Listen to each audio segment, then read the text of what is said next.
We have this breaking news again. A group of almost a dozen Republican senators, led by Ted Cruz, announcing plans to object to certifying the Electoral College votes next week.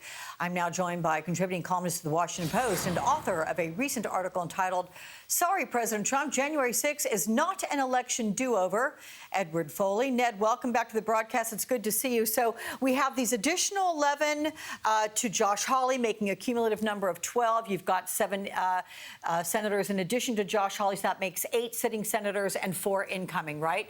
So this announcement comes after we learned that Republican Senator Hawley and reportedly at least 140 House GOP members are also planning to object to Wednesday's count. First of all, do you find this surprising? I do, and unfortunate. It's not the way the Constitution's supposed to work. The states pick their electors who vote. It was on January 14. That's why it's supposed to be finished. Congress just counts the votes, so you're not supposed to have this kind of fight.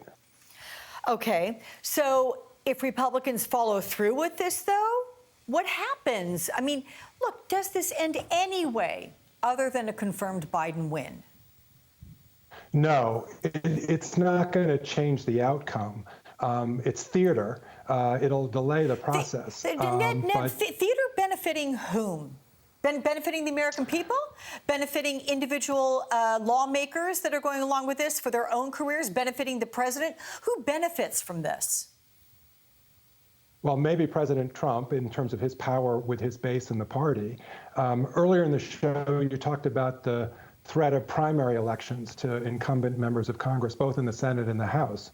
And I do think that's a factor here. I think you have members of Congress on the Republican side who are afraid that Trump is going to oppose them when they seek re-election in a primary fight, and they're trying to protect themselves against the base.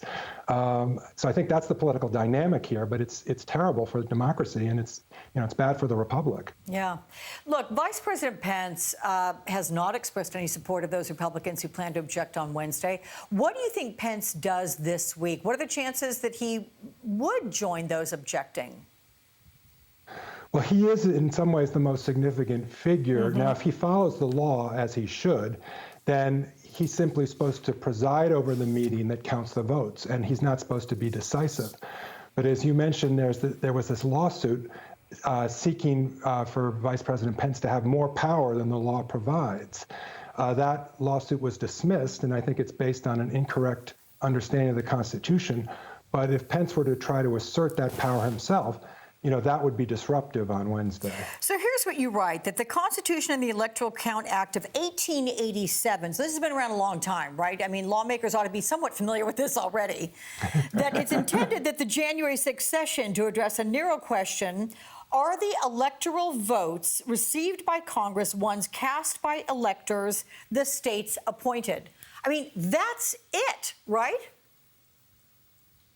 Correct. And sort of think about it as if our country was receiving an ambassador from a foreign country. The ambassador presents credentials.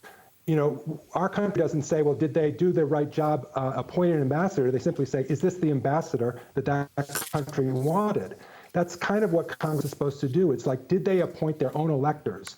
And if they did, that's the answer to the question. Congress isn't supposed to second guess the way the states appoint their electors. That's for the states to do. Okay. D.C. police, I'm sure you're familiar with this. They're bracing for the large protests outside. You've got many pro-Trump groups. They've indicated plans to be there. The president said it's going to be wild that day. What are you expecting?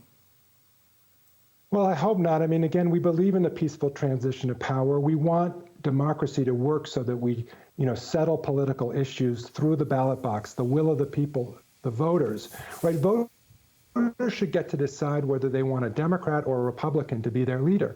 But this year, the voters chose a Democrat. And to deny that is to deny the reality of what those votes were. So it's very pernicious that you have one political party refusing to accept a defeat. That's not the way democracy is supposed to work. It would be true if either party was doing it. But right now, it happens to be the Republican Party not wanting to accept the verdict of the people. All right, Ned Foley, we do accept everything you've just told us, though. Thank you so much. And the most trusted profession in America right now, that's next.